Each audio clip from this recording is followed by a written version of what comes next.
Hello दोस्तों, तो आज मैं आप लोग के लिए संज्ञा लाया हूँ। तो पहला क्वेश्चन क्या कर रहा है कि भारतवर्ष शब्द कौन सी संज्ञा है। तो ये हम लोग की कौन सी संज्ञा है, व्यक्तिवाचक संज्ञा हो गई। अब कि कवि शब्द कौन सी संज्ञा है, तो कवि शब्द हम लोग का जातिवाचक हो गया। झुंड शब्द कौन सी संज्ञा है, तो झुंड हम लोग का समूहवाचक हो गया।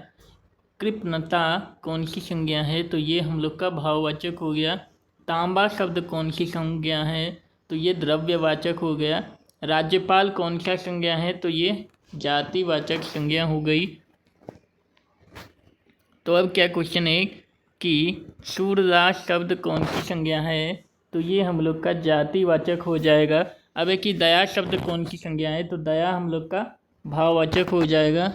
अब क्या है कि भीड़ शब्द कौन सी संज्ञा है, तो भीड़ हम लोग का समूहवाचक हो जाएगा। और अब है दिवाली शब्द कौन सी संज्ञा है, तो दिवाली हम लोग का व्यक्तिवाचक संज्ञा हो जाएगी। अब है संसार शब्द कौन सी संज्ञा है, तो संसार हम लोग का व्यक्तिवाचक संज्ञा हो गया। अब है कि रक्षाबंधन कौन सी संज्ञा है, तो रक्षाबंधन हम लोग का व्यक्तिवाचक संज्ञा हो गया। अब है कि दक्षिण शब्द कौन सी संज्ञा है, तो दक्षिण हम लोग का व्यक्तिवाचक संज्ञा हो गई। अब है कि पुस्तक शब्द कौन सी संज्ञा है, तो पुस्तक हम लोग का जातिवाचक हो गया। अब है कि कुर्सी शब्द कौन सी संज्ञा है, तो कुर्सी जातिवाचक हो गया। अर्थ के विचार से संज्ञा के कितने वेद हैं, तो अर्थ के विचार से शब्द संज्ञा के 5 वेद होते हैं। कौन सा शब्द जातिवाचक संज्ञा नहीं है, तो इसमें सुंदर जो है वो जातिवाचक नहीं होगा। अब है कि निम्नलिखित में भाववाचक संज्ञा क्या है, तो नहीं है, भाववाचक संज्ञा नहीं है, तो परिवार भाववाचक संज्ञा नहीं होगा।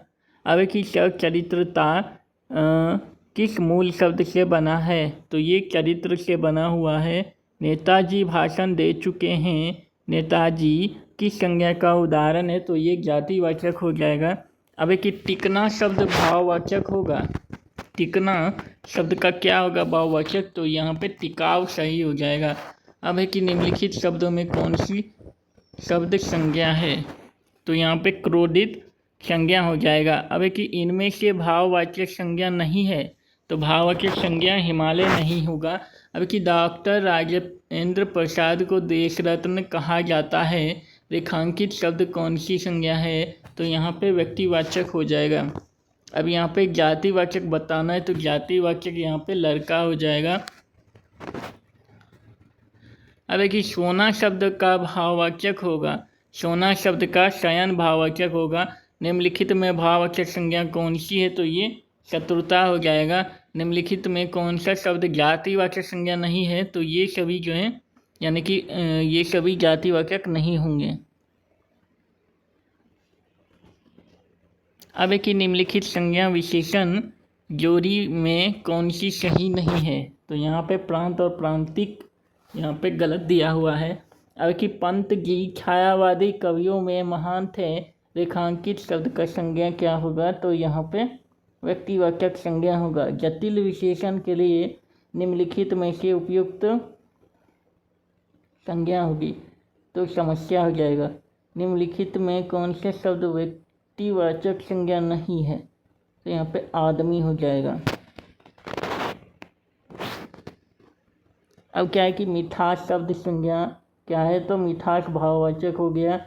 गांधी जी को हम राष्ट्रीयता कहते हैं, रेखांकित शब्द का संज्ञा बताएं, तो यह व्यक्तिवाचक हो जाएगा।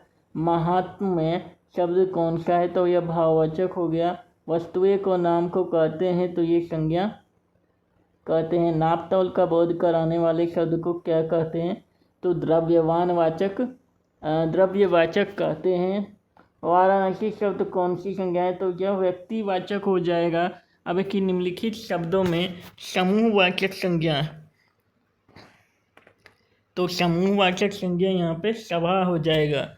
अब क्या है कि जिस संज्ञा से एक ही वस्तु का बोध होता है उसे क्या कहते हैं, तो उसे हम लोग व्यक्तिवाचक कहते हैं। अब तोता शब्द कौन सी संज्ञा है, तो यह जातिवाचक हो जाएगा। अब है कि निम्न में द्रव्यवान वाचक संज्ञा क्या है, तो यहाँ पे पानी हो जाएगा। अब क्या है कि विंध्याचल शब्द संज्ञा क्या है, तो यह व्यक्तिवाचक हो जाएगा। अब क्या है कि स्त्रीत्व किस संज्ञा का उदाहरण है, तो यहाँ पे भाववाचक हो जाएगा। बुढ़ापा कौन सा शब्द है, तो यह हम लोग का क्या हो जाएगा, भाववाचक हो जाएगा। हिंदी में शब्द का लिंग निर्धारण होता है तो यहाँ पे संज्ञा के द्वारा होता है। भाववाचक संज्ञा नहीं है तो यह उत्तराई हो जाएगा।